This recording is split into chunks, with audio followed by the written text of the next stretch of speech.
Hello everyone, welcome to Sarvocha IAS.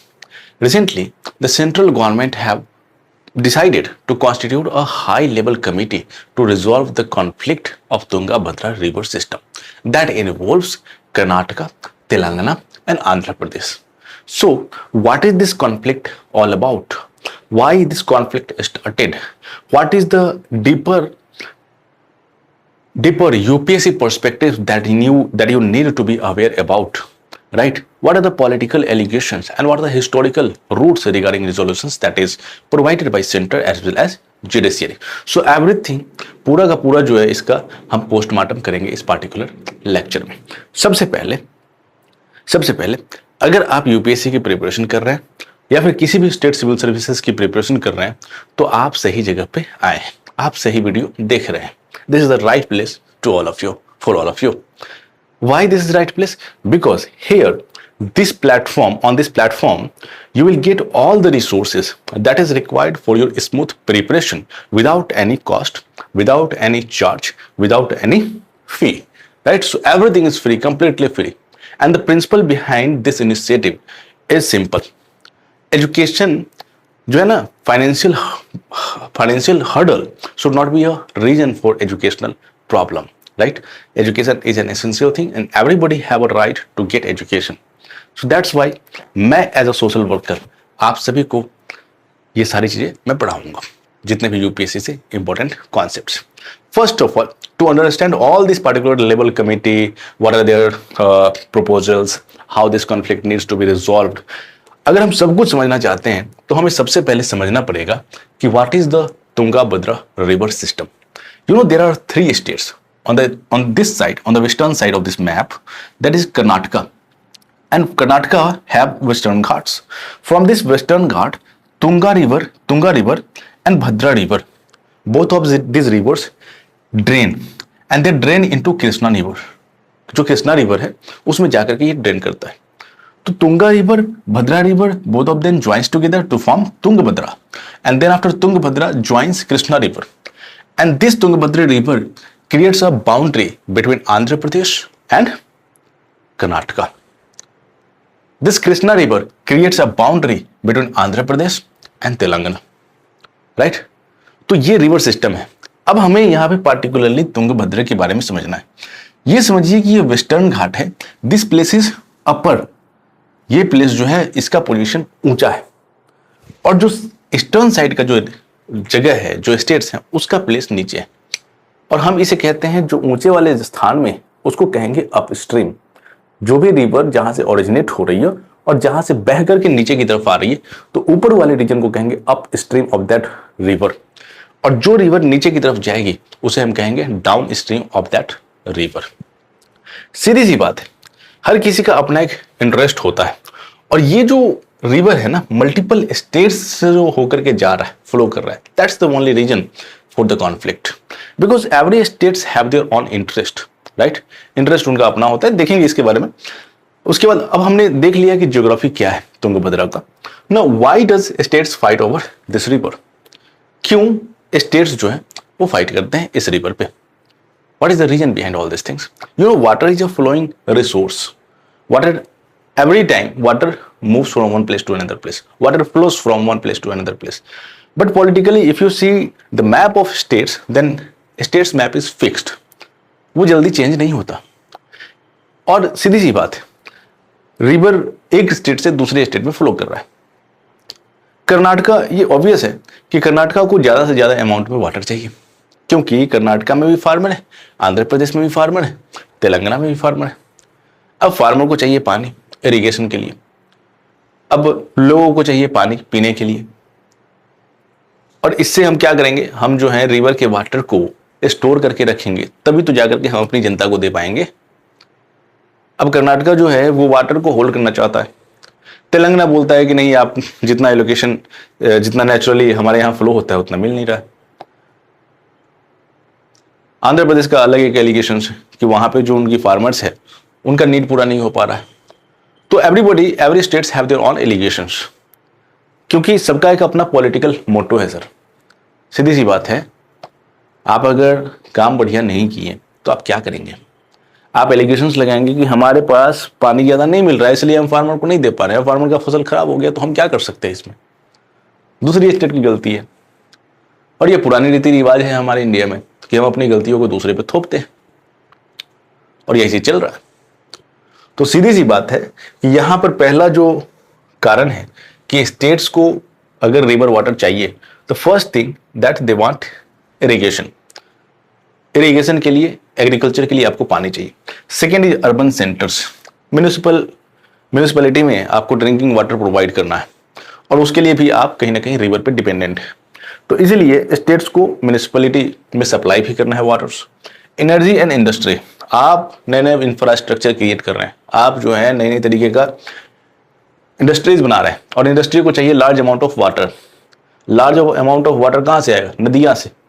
और नदी से जो पानी आएगा वो तभी आएगा जब आपके पास अच्छा खासा अमाउंट में वाटर है। आप जनसंख्या पे कोई नियंत्रण नहीं कर रहे हैं, जनसंख्या बढ़ते जा रहा है, लोगों की डिमांड बढ़ते जा रही है, प्राइवेट कंपनियां बढ़ती जा रही हैं, सबका नीड फुलफिल करने के लिए जो डिमांड जो है ना, उन सारे डिमांड को फुलफिल करने के लिए जो इंफ्रास्ट्रक्चर है, जो इंडस्ट्रीज हैं, वो सेटअप हो रहा है। और वो सब सेटअप होने के बाद डिमांड फुलफिल करने के लिए उन्हें पानी की रिक्वायरमेंट है, पानी की आवश्यकता है। कहाँ से आएगा पानी?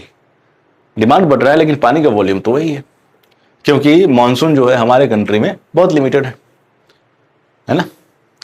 जून से शुरू होता है, सितंबर में खत्म हो जाता है मानसून। इसी बीच में आपको जो पानी आना है आ गया और वही पानी पूरे साल भर आपको सप्लाई करना है। तो water resources very limited and your demand is unlimited. And all this reasons, अगर इसी में कहीं अगर एक बार ड्राउट आ गया तब तो ये सिचुएशन और भी ज्यादा कन्फ्लिक्ट हो जाएगा। आप जानते हैं इस बार कैसा ज्योग्राफी है, इस बार कैसा क्लाइमेटिक कंडीशन है। पता कीजिएगा कि पानी अच्छा खासा अमाउंट में इस बार मानसून में हुआ या नहीं हुआ, तब जाकर के आपको पता चलेगा कि बात क्या है इस मुद्दे को फिर से जगाने के पीछे। अब जो है हमारे कॉन्स्टिट्यूशन में क्या क्या दिया गया है इंटरस्टेट रिवर वाटर डिस्प्यूट को लेकर के। पहली चीज आप दो चीज यहाँ पे समझिए। हमारे 7th शेड्यूल में जितने भी सब्जेक्ट्स हैं वो डिवाइडेड है, यूनियन लिस्ट है ना, और स्टेट लिस्ट और कंकरेंट लिस्ट, एक और भी है रेसिडुअरी। हम सिर्फ और सिर्फ यहाँ पे 2 के बारे में देखेंगे, state list and union list. State list की एंट्री 17 में वहां पे मेंशन है कि वाटर सप्लाई, इरिगेशन और कैनल्स को लेकर के जो भी लेजिस्लेशन होगा वो स्टेट अपने तरीके से कर सकती है, वाटर सप्लाई, इरिगेशन और कैनाल को बनाने में। ड्रेनेज, एम्बैंकमेंट्स और वाटर स्टोरेज, अगर ड्रेनेज को लेकर के, एम्बैंकमेंट्स को लेकर के, वाटर को स्टोर करने के लिए रिजर्वायर को लेकर के स्टेट्स के पास पूरी आजादी है कि वो बना सकती है। Third, primary jurisdiction rest with individual states, तो कहीं ना कहीं इसमें स्टेट को अपना एक ऑटोनॉमी दिया गया है। पर यूनियन लिस्ट में क्या लिखा गया है? Regulation and development of inter state reverse. ये तो अपना एक इनका प्राइमरी रिवर जो है उसको लेकर के, पर जो रिवर एक रिवर से, एक स्टेट से दूसरे स्टेट में फ्लो कर रहा है उसको लेकर के क्या, वहां पर जो भी लेजिस्लेशन होगा, जो भी रेगुलेशन होगा, वो रेगुलेशन यूनियन लिस्ट के अंदर में होगा। और central government is empowered to legislate on that subject for the regulation of interstate rivers for national interest. Third is bridges, local management with federal oversight. तो ये सब जो ब्रिज बनाना है लोकली, ये सब फेडरल ओवरसाइट है, ये सब जो है स्टेट का मैनेजमेंट का काम है। तो कहीं ना कहीं आपको यहाँ 2 बातें समझ में आ रही है। रिवर को लेकर के कुछ भी लेजिस्लेशन करना हो, जो प्राइमरी रिवर है वहां पे स्टेट, और अगर इंटर स्टेट रिवर को लेकर के कोई भी दिक्कत हुई तो उस पर लेजिस्लेशन करना हो तो फिर वहां पे है पार्लियामेंट। और यहीं से एक चीज आपको और समझना चाहिए, हमारे कॉन्स्टिट्यूशन में आर्टिकल 262 मेंशन है। According to this article, it allows Parliament to provide a mechanism for adjudicating such disputes and even permits Parliament to exclude the jurisdiction of courts even over such type of disputes. अब सीधी सी बात है ना, river एक state से दूसरे state में मूव कर रहा है। आर्टिकल 262 कहता है कि पार्लियामेंट के पास पूरा अथॉरिटी है, वो जो है अपने तरीके से जैसे भी चाहे वो इस डिस्प्यूट को लेकर के जिस तरीके से चाहे वो रिजोल्यूट कर सकती है, मतलब रिजोल्यूशन प्रोवाइड करा सकती है। और इसी आर्टिकल 262 के अकॉर्डिंग 2 एक्ट फॉर्म किया गया, एक inter state river water dispute act 1956 और दूसरा रिवर बोर्ड एक्ट 1956। ये जो एक्ट है इसमें कहा गया कि जो सेंट्रल गवर्नमेंट है from time to time they can establish tribunals for providing proper resolutions to interstate river water dispute. And tribunal का जो अवार्ड है, the award of tribunal should be considered as judiciary's judgment. Judiciary का जो final judgement होगा उसके तरीके से उसे ट्रीट किया जाएगा। मतलब कि ट्राइब्यूनल कोई भी अगर डिसीजन दे देती है तो उस डिसीजन को हम नजरअंदाज नहीं कर सकते। It is binding on all those states. और सेकेंड में आपने कहा कि हम रिवर बोर्ड बनाएंगे, और रिवर बोर्ड बनाने के पीछे मकसद यही है कि आप जो है इंटीग्रेटेड डेवलपमेंट करें, है ना, और मैनेजमेंट करें, इंटरस्टेट रिवर का डेवलपमेंट हो, उसका प्रॉपर तरीके से मॉनिटरिंग। तो इसके अकॉर्डिंग तो बहुत सारे एक्ट बन गए। इस एक्ट के अकॉर्डिंग बहुत सारे अवार्ड मिले, बहुत सारे ट्रिब्यूनल्स बनाए गए जो कि एड हॉक था, टेम्पोररी इन नेचर, और बहुत सारे रिवर्स को लेकर के इन्होंने अपना डिसीजन भी पास किया। लेकिन यहां पर जो रिवर बोर्ड है ना, ये रिवर बोर्ड आज तक रिवर बोर्ड बना ही नहीं, आज तक नहीं बना। अब हम लोग यहां से देखेंगे कि ये जो इंटरस्टेट रिवर वाटर एक्ट बनाया गया इसमें क्या है सबसे पहले, है ना, और ये इसमें जो मेंशन किया गया है कि ट्राइब्यूनल कैसे ट्राइब्यूनल बनाया जाएगा ताकि जो है अगर आप किसी डिस्प्यूट में फंस जाते हैं तो उस डिस्प्यूट को लेकर के हम रिजोल्यूशन प्रोवाइड कराएंगे। पर ये जजमेंट ही क्यों दिया गया, ये जो एक्ट है इसमें क्यों लिखा गया कि ट्राइब्यूनल ही इन सारे मामलों में डिसीजन दे सकती है। पहली चीज, dispute arises, conflicting demands trigger interstate tensions. तो पहला तो आपको समझ में, negotiations and mediations, negotiations and mediation, bilateral talks between affected state governments. ठीक है, जो जनरल फ्लो है वो ये है कि अगर किसी तरीके का कोई डिस्प्यूट हुआ, किसी तरीके का आपको लगता है कि दूसरी स्टेट जो है सही नहीं कर रही है रिवर को लेकर के, वो वाटर को कंजर्व कर रही है, रोक रही है, या फिर वाटर के एक कोर्स को चेंज कर रही है, या फिर वाटर ज्यादा से ज्यादा यूटिलाइज कर रही, और जिस स्टेट को, डाउन स्ट्रीम स्टेट्स को वाटर प्रॉपर अमाउंट में नहीं मिल पा रहा है ना, चाहे वो जो भी रीजंस हो। तो जब ये एलिगेशंस हैं एक दूसरे को लेकर के एक दूसरे स्टेट्स पे, तो उस केस में सबसे पहले आप क्या करेंगे, सबसे पहले डिस्प्यूट अराइज हुआ, दूसरा आप निगोशिएशन करेंगे, मीडिएशन करेंगे। आपके यहाँ के मंत्री जी हमारे यहाँ के मंत्री जी से आएंगे, बात करेंगे, बात करने के बाद अगर बढ़िया लगा कि ठीक है भैया सहमति बनेगी हमारी कि जो रिवर को लेकर के हमारा जो कंसर्न है कृपया उसके बारे में सोचिए, तो हम सोचेंगे, बोलेंगे ठीक है भैया ऐसा कीजिए, दोनों आदमी आपस में सहमति कर लेते हैं और फिर जो है सब कुछ बढ़िया चलेगा। आप भी इलेक्शन जीतिए, हम भी इलेक्शन जीतेंगे, क्या दिक्कत है, आप भी वोट लीजिए, हम भी वोट लेंगे, क्या दिक्कत है ना। तो यहां पर निगोशिएशन हुआ। मान लीजिए कि मंत्री साहब समझे नहीं मेरी बात, उन्होंने कहा कि नहीं हम मानेंगे ही नहीं आपकी बात, क्या कर लीजिएगा आप। तो फिर हम जाएंगे ट्राइब्यूनल में, सेंटर के पास हम जाएंगे जहां पे मिनिस्ट्री ऑफ जल शक्ति है, वो इंटरवीन करेगी इन सारे मैटर्स में, वो हमारा कॉन्सिलिएशन कराने का काम करेगी। But even after that if there is no consensus between both of these states, both of these parties, then ultimately there will be establishment of an ad hoc tribunals, and that tribunals will give award so that it will be applicable to all those states, it would be binding to all these states, and states have to follow those awards accordingly. So this is the normal flow of dispute resolution mechanism. Now comes to the next part, that is Tungabhadra, and what is the issues regarding Tungabhadra river. Tungabhadra river में क्या issues है। First issue is upper Bhadra project. Andhra Pradesh and Telangana alleges that Karnataka is constructing an upper Bhadra project that somehow impact the natural flow of water in this river, and it will limit the flow, it will limit the allocative amount of water according to the tribunal awards. और इस तरीके से कहीं ना कहीं ये limit कर रहा है आपके वाटर फ्लो को। तो तेलंगाना के फार्मर्स को, तेलंगाना के म्यूनिसिपैलिटीज को वाटर नहीं मिल पाएगा, आंध्र प्रदेश के फार्मर्स को, आंध्र प्रदेश के म्यूनिसिपैलिटीज को, उनके इंडस्ट्रीज को नहीं मिल पाएगा। मिलेगा भी तो कम मिलेगा, आप अपनी जरूरत पूरा नहीं कर पाएंगे, हम बनाएंगे अपर भद्र प्रोजेक्ट, है ना। तो ये जो है इसके पीछे जो एलिगेशन है वो एलिगेशन ये है कि large scale water empowerment and diversion projects raising serious availability concerns for downstream states and that is the allegation that is made by downstream states against Karnataka. Second issues regarding Tungabhadra river is Rajoli Bandh diversion scheme. It is also an allegation where in this allegations what is the problem?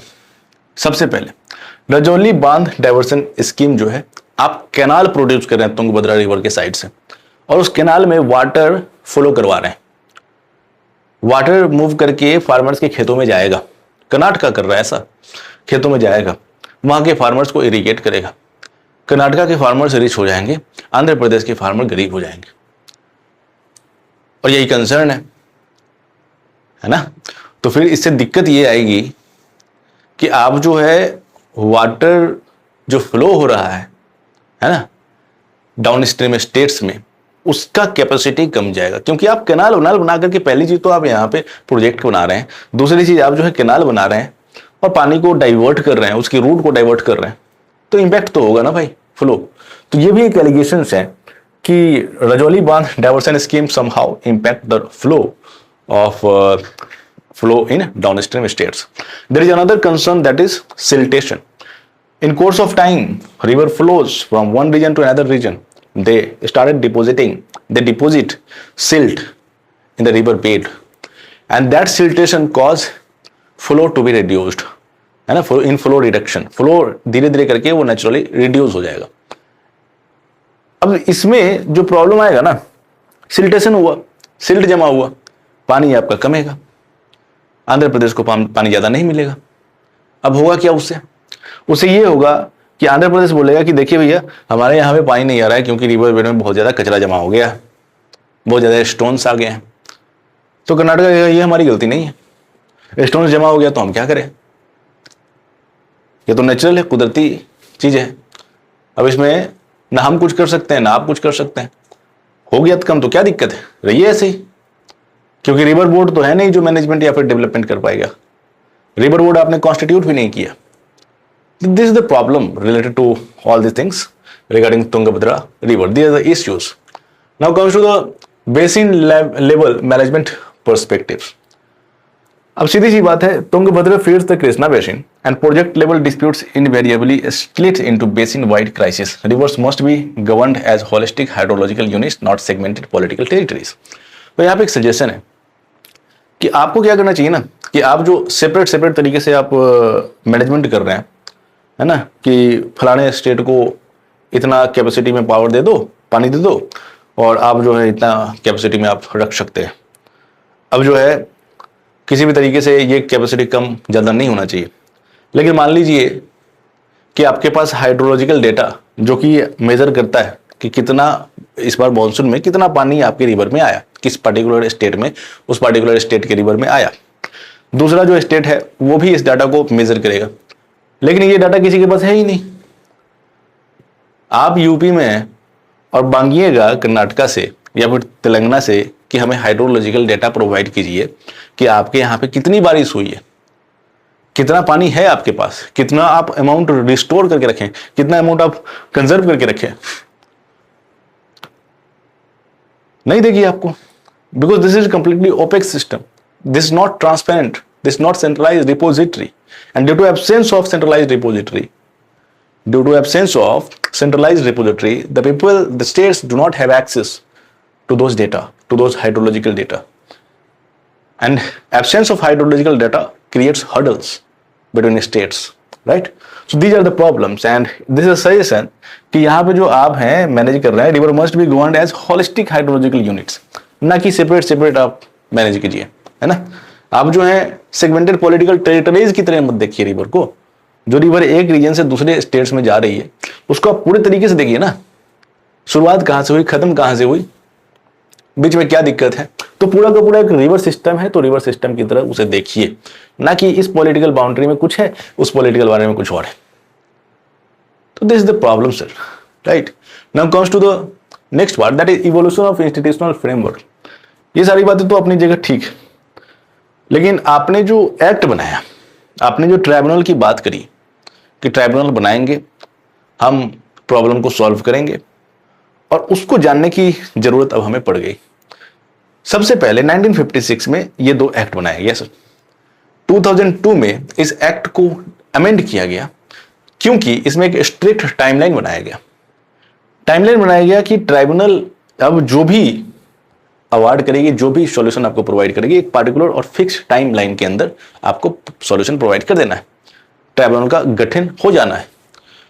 2019 में proposal for unified permanent tribunal, but ये proposal अभी तक proposal ही है। And fourth one, that is 2026 Tungabhadra High Level Committee formed, and this is the latest news regarding interstate river water dispute, and we need to look about this thing. But उससे पहले थोड़ा हम background जान लेते हैं इन सारी चीजों के बारे में। इसके बारे में देखेंगे। सबसे पहले ये जो 2002 का अमेंडमेंट हुआ, इस अमेंडमेंट में स्ट्रिक्ट टाइमलाइन बनाया गया। इसके पीछे की जो स्टोरी है वो सिंपल है। 1960 में एक डिस्प्यूट हुआ गोदावरी रिवर को लेकर के, 1960s में। आप सुनिएगा ध्यान से। और ये 1960 में डिस्प्यूट रेज होता है। इस डिस्प्यूट के लिए एप्लीकेशन फाइल किया जाता है, पिटीशन फाइल किया जाता है कि हमें प्रॉपर रेजोल्यूशन प्रोवाइड कराइए। अब 1960 में ये प्रॉब्लम स्टार्ट हुई और 1969 में जाकर के आप ट्राइब्यूनल को कॉन्स्टिट्यूट करते हैं। 9 साल का गैप है ना। ये जो 9 साल का गैप है सर, इस 9 साल में क्या क्या लॉस हुआ होगा, आप समझ सकते हैं इस बात को। क्या क्या लॉस हुआ होगा इस 9 साल में। रेगुलर 9 साल तक आपने पूरे तरीके से पानी नहीं दिया दूसरे डाउन स्ट्रीम स्टेट्स को। आपने इस 9 साल में जो फार्मर्स सफर हुए, जो डेवलपमेंट सफर हुआ, जो इंडस्ट्रीज सफर हुआ, इन सब का देनदार कौन होगा? कौन होगा इन सब चीजों का देनदार? और इस केस में ये जो गोदावरी वाटर डिस्प्यूट है 9 साल बाद बना, इससे हमें एक लेसन पता चला कि institutional resolutions take decades during which populations, climate and irrigation demands mutate entirely. और इसीलिए 2002 आते आते हमने अमेंड किया उस एक्ट को, inter state river water disputes act को, कि उसमें एक प्रॉपर टाइमलाइन बनाई जाए कि इतने से इतने टाइम पीरियड के अंदर आपको हम पूरा का पूरा रिजोल्यूशन प्रोवाइड कराएंगे, आपको सफर नहीं करना पड़ेगा। तो ये ट्राइब्यूनल डिलेज को लेकर के। अब दूसरा, Kaveri, the role of judiciary. फिर कावेरी वाटर डिस्प्यूट राइज हुआ। इस डिस्प्यूट में क्या होता है कि आप अगर आर्टिकल 262 पढ़े हैं तो उसमें एक चीज लिखा हुआ है कि it empowers parliament to enact laws for providing resolution to interstate river water dispute, and it also give parliament a power, it also empower parliament to stop judiciary from intervening in this interstate river water dispute. वो judiciary को रोक सकती है sir parliament. और अभी तक हमें यह पता था कि ट्राइब्यूनल का जो भी अवार्ड होगा वो फाइनल होगा और वही बाइंडिंग होगा। इस कावेरी केस में क्या हुआ कि involving Karnataka, Tamil Nadu and Kerala and Puducherry, इसमें ये सारे स्टेट्स इन्वॉल्व हैं। और 2018 में सुप्रीम कोर्ट का जजमेंट आया कि establish that tribunal adjudication is only one chapter in a constitution oversight story. अगर ट्राइब्यूनल कोई भी ऑर्डर देती है, अवार्ड देती है, ये तो फर्स्ट स्टेप है। अल्टीमेटली जुडिशियरी का काम यहां पर, ये काम तो है ना कि आपने जो अवार्ड दिया उसके पीछे की रैशनैलिटी क्या है, क्या वो कॉन्स्टिट्यूशनल है वो अवार्ड। अल्टीमेटली ये फंक्शन तो जुडिशियरी का है। आप भले ही इंटरवेन नहीं कर सकते inter state river water dispute में, लेकिन जो डिसीजन है उस डिसीजन को इंटरप्रेट तो कर सकते हैं। तो सुप्रीम कोर्ट ने कहा कि आपने जो डिसीजन दिया, आपका जो अवार्ड है, क्या उस अवार्ड को हम इंटरप्रेट नहीं कर सकते हैं। और कॉन्स्टिट्यूशन के पास इसके लिए अलग अलग आर्टिकल्स हैं। सबसे पहले समझिए आर्टिकल 131 एंड आर्टिकल 136। आर्टिकल 131 क्या है और आर्टिकल 136 क्या है ना, इस बारे में आपको समझना चाहिए। आर्टिकल 136 पहले मैंने समझिए कि इसमें लिखा हुआ स्पेशल लीव पिटीशन, आर्टिकल 136। ये जो स्पेशल लीव पिटीशन है, इसके अकॉर्डिंग जो एग्रीव्ड पर्सन है, they could approach Supreme Court, they could approach judiciary to directly appeal against some tribunal awards.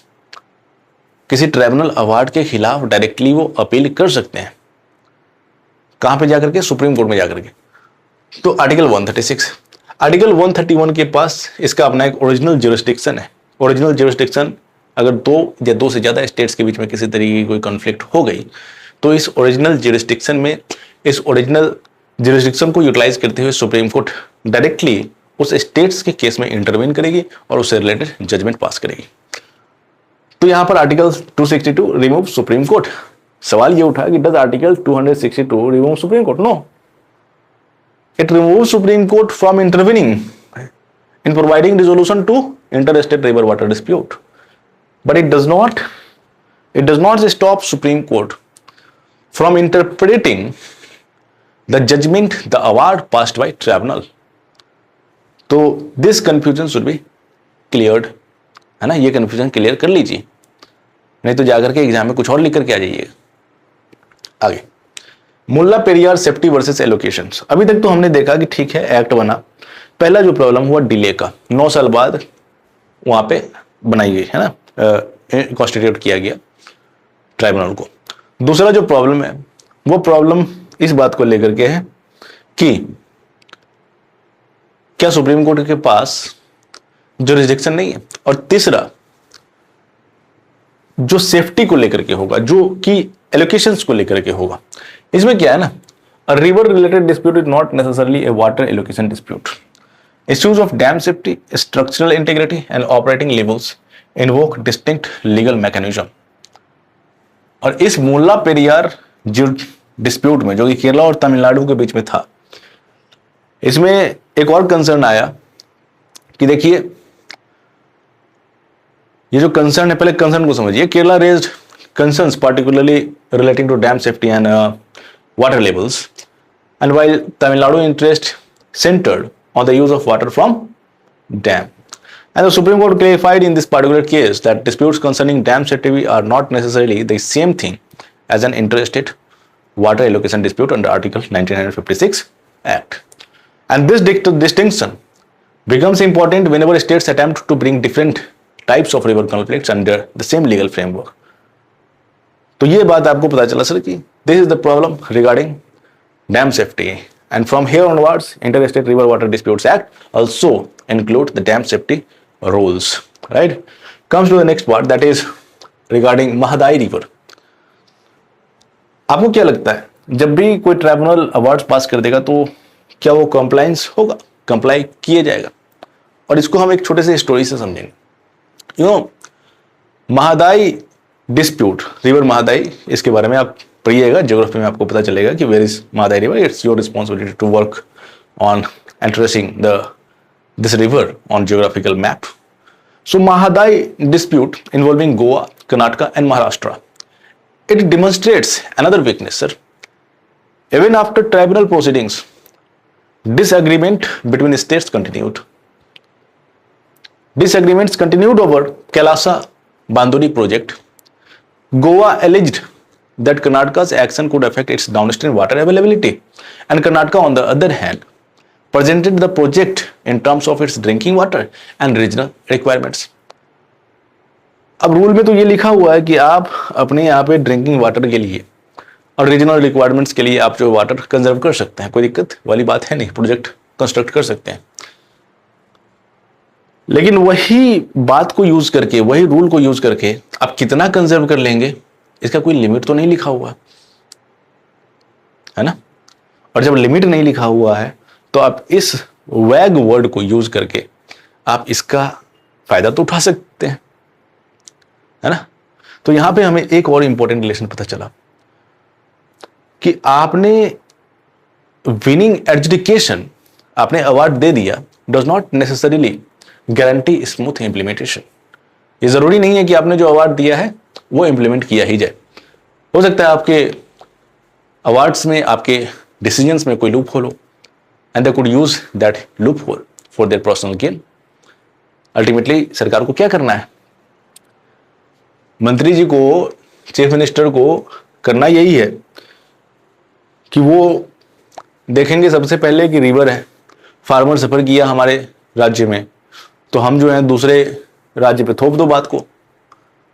इसलिए थोप दो क्योंकि हम तो काम कर नहीं पाए, है ना। तो इसीलिए जो रिवर है और उस रिवर पे कोई इंफ्रास्ट्रक्चर क्रिएट हो या ना हो, हमें तो बोलना है, क्योंकि इससे क्या होगा कि हम सिंपैथी गेन करेंगे ना फार्मर्स का, कि हमने आपके लिए आवाज उठाया, आपके पानी के लिए आवाज उठाया, आपको पानी चाहिए था, पानी, मैं आवाज उठा रहा हूं आपके लिए। म्युनिसिपैलिटी में जो रहने वाले लोग हैं उनके लिए आवाज उठा रहा हूं मैं। आप लोगों को ड्रिंकिंग वाटर की दिक्कत हो रही है सर, नहीं होगी अब से, है ना। अब आ जाते हैं हाई लेवल कमेटी पे सर। यहीं से कहानी शुरू होती है, हाई लेवल कमेटी। देखिए ये तो आपको पता चल जाएगा, आप पढ़िएगा। Delay, data gaps, that is no central repository for hydrological data, and there is lack of enforcement of tribunal awards. Now come to the next part, that is the data dilemma. Whose numbers? Rainfall measurement, river flow rates, reservoir storage levels, and groundwater tables. So these are the data that is not shared to different states. Now from here onwards, we need to see that what are the federalism dilemma regarding all these issues. For example, let's see here, state autonomy. Water supply remains anchored firmly under the state list, protecting regional development sovereignty. Right? तो कहीं ना कहीं water को development को लेकर के states list में ये मेंशन किया गया है। But what about basin interest? Inter state reverse demand unified macro economic planning and cooperative central orchestration. और बेसिन और रिवर सिस्टम, जो भी इंटर स्टेट रिवर सिस्टम है, उसमें कहीं ना कहीं सेंट्रल का रोल है। अब इससे दिक्कत क्या होता है ना कि there is regular conflict between centre and states. सीधी सी बात है, स्टेट जो है वो लेजिस्लेशन बनाया, ट्राइब्यूनल बनाई, और ट्राइब्यूनल का कुछ और अवार्ड आया। दूसरी तरफ स्टेट्स का कंसर्न जो है ना, स्टेट का कंसर्न है कि मतलब कभी सेटिस्फैक्टरी रिजल्ट आ ही नहीं सकता है, सेटिस्फैक्टरी जजमेंट आएगा ही नहीं अकॉर्डिंग टू स्टेट्स, बिकॉज उनका एक मोटो ही यही है कि भाई आप पॉलिटिकल सिंपैथी गेन कीजिए, है ना। तो पूरा का पूरा यहाँ पे जो डिलेमा है वो ये है कि स्टेट की ऑटोनॉमी और दूसरी तरफ सेंटर का इंक्रोचमेंट। और हम इंक्रोचमेंट वर्ड यूज नहीं कर सकते यहाँ पे, हमें बड़े ध्यान से यूज करना होगा। सेंटर का अपना एक पावर जो कि सेंट्रल लिस्ट में है, रेगुलेशन को लेकर के, inter state river water dispute को लेकर के। अब आप थोड़ा देर इसको सोचिए कि there is a difference between parties. Ruling party rule at the centre and states have different opposition party. What about that scenario? सोचिएगा जरूर। Paradigm shift in governance. There is legacy approach. Earlier there was approach for governance like state-centric ad hoc tribunals was formed for temporary period. After awards passed, this tribunal will be dissolved. Litigious standoffs and award disputes, continuous conflicts. So this is a cycle that is going on. But now we need to develop this model where complete basin level governance should be framed. पूरा का पूरा basin, अगर Tungabhadra river के बारे में बात कर रहे हैं तो तुंगभद्रा रिवर के का जो पूरा बेसिन है उस सारे को हम इसमें मैनेज करने के लिए, उसके पूरे होलिस्टिक चीजों को कवर करने के लिए हम लेजिस्लेशन लाएंगे, हम ऐसा एक रेगुलेशन करेंगे, है ना, हम ऐसा एक मॉनिटर करेंगे इन सारी चीजों को। ट्रांसपेरेंट डाटा, हाइड्रोलॉजिकल डाटा जो आप शेयर नहीं कर रहे हैं, आपको एक सेंट्रल रिपोजिटरी डाटा बनाना पड़ेगा जो जिसका एक्सेस पूरे कंट्री में होगा, सभी का होगा, हर स्टेट शेयर कर सकता है, देख सकता है ना। अब सीधी सी बात है, आपके पास हाइड्रोलॉजिकल डेटा नहीं है, आप कैसे जानेंगे कि कितना पानी आपके पास आया है, आप कैसे जानेंगे कि आपने कितना पानी छोड़ा है डाउन स्ट्रीम स्टेट्स में। प्रियोर निगोसिएशन, अगर किसी तरीके से फिर भी कोई डिस्प्यूट अराइज हो जाए तो पहले निगोशिएट कीजिए दो स्टेट्स के बीच में, then after form a permanent institution, not ad hoc institution. हमें परमानेंट इंस्टीट्यूशन बनाने की जरूरत है, जो परमानेंट इंस्टीट्यूशन का काम होगा कि that keep monitoring, that keep regulating inter-state river water scenarios. And last is sustainable delivery of water, where environmental concerns should also be incorporated, right? So all these things regarding this paradigm shift in governance now there is a strategic way forward, permanent tribunal बना सकते हैं, this is a way forward. Basin authorities बना सकते हैं जैसे कि integrated river basin management, replacing strict political boundary thinking. और इस तरीके से आप एक बेसिन अथॉरिटी बना सकते हैं जिस अथॉरिटी के अंदर सारे लोग होंगे, दोनों जहां जहां वो रिवर रन फ्लो हो रहा है वहां वहां के लोग होंगे, वहां वहां के मेंबर्स होंगे, तब जाकर के किसी तरीके का कोई कॉन्फ्लिक्ट ना होगा। और सबसे पहले मीडिएशन कीजिए ट्राइब्यूनल बनाने से पहले।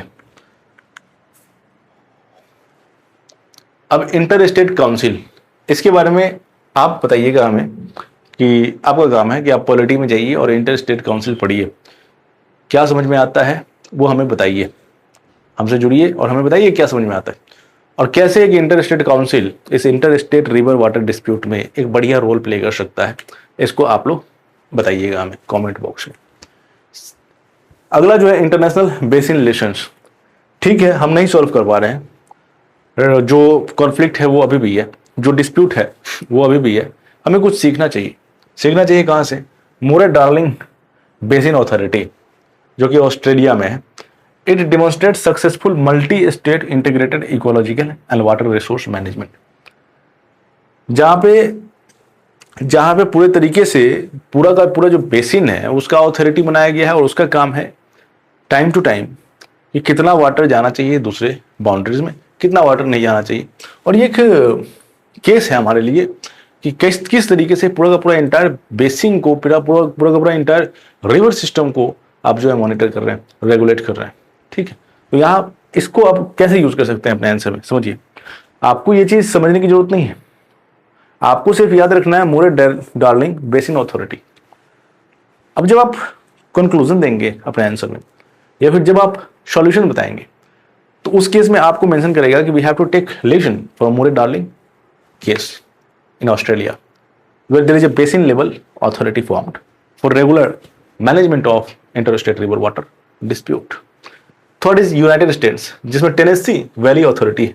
It showcases unified river basin development, balancing power, agriculture and communities, जहां पे सभी के लिए एक फिक्स्ड एलोकेशन डिसाइड कर दिया गया है। फार्मर्स के लिए इतना, कम्युनिटीज के लिए पीने के लिए इतना, है ना।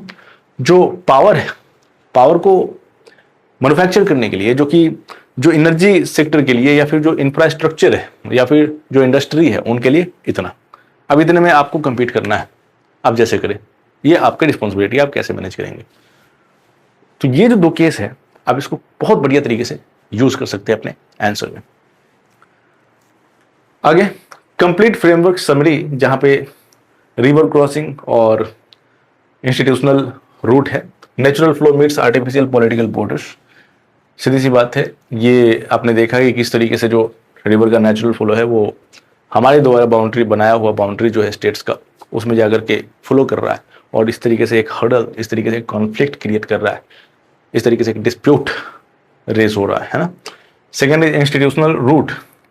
इंस्टीट्यूशनल रूट जो है आपके सॉल्यूशन का, इस डिस्प्यूट के सॉल्यूशन का, वो सिंपल है, निगोशिएट कीजिए, मीडिएट कीजिए।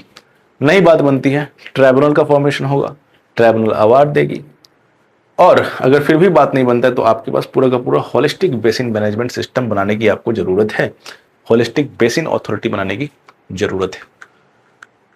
सो these are all related to interstate river water disputes, जिसमें हमने बहुत सारी चीजें के बारे में बात किया है। We have talked about what is interstate river water dispute. We have also talked about recently Center has decided to form a high level committee for resolving the interstate river water disputes. We have also seen that what are the challenges, why this interstate river water dispute arises in the first place. Second, we have discussed what are the constitutional provisions on the basis of which this interstate river water disputes is regulated, right? What are the laws and acts that was formed by parliament from time to time? What was the amendments?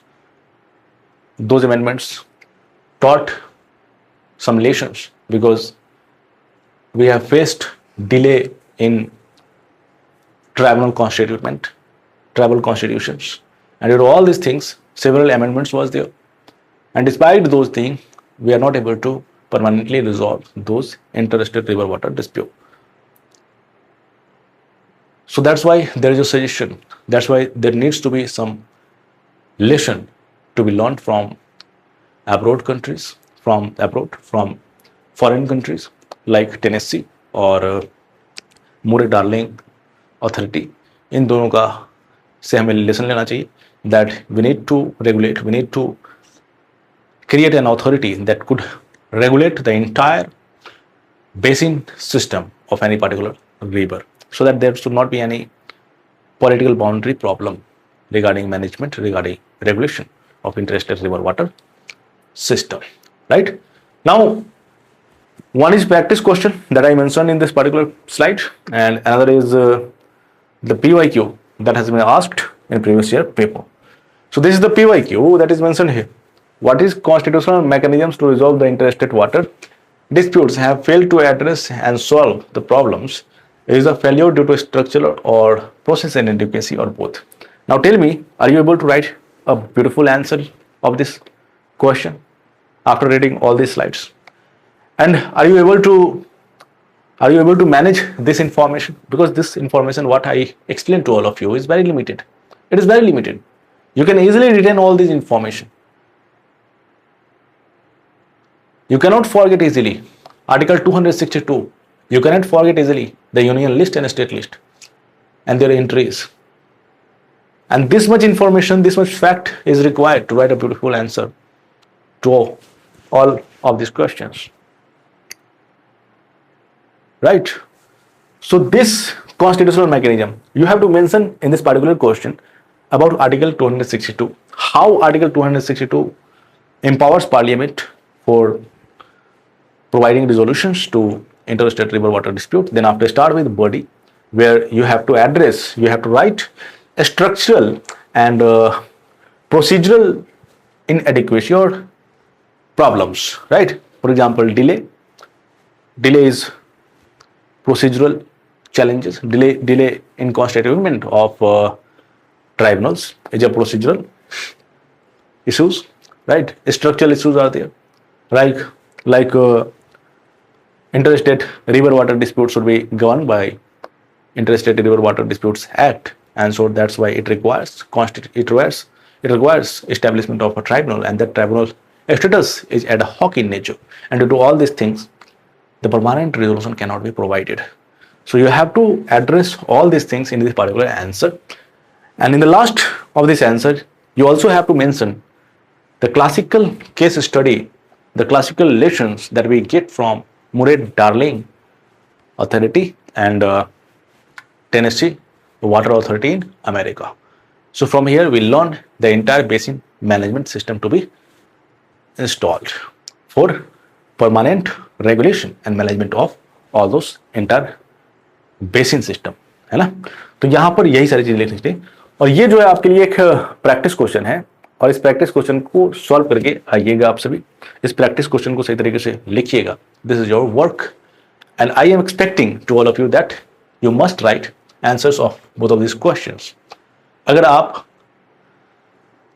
इस question का answer जल्दी ही आप लोगों को सबसे पहले Telegram channel दे दिया जाएगा, जिसपे एक टेलीग्राम ग्रुप का लिंक दे दिया जाएगा, जिसपे आप सभी अपने आंसर्स भेज सकते हैं, जहाँ पे इवैल्यूएशन होगा आपका आंसर प्रॉपर तरीके से हम इवैल्यूएट करेंगे, है ना, और आपको बताएंगे कि कहाँ पे आप दिक्कत कर रहे हैं, कहाँ पे आपकी प्रॉब्लम्स है.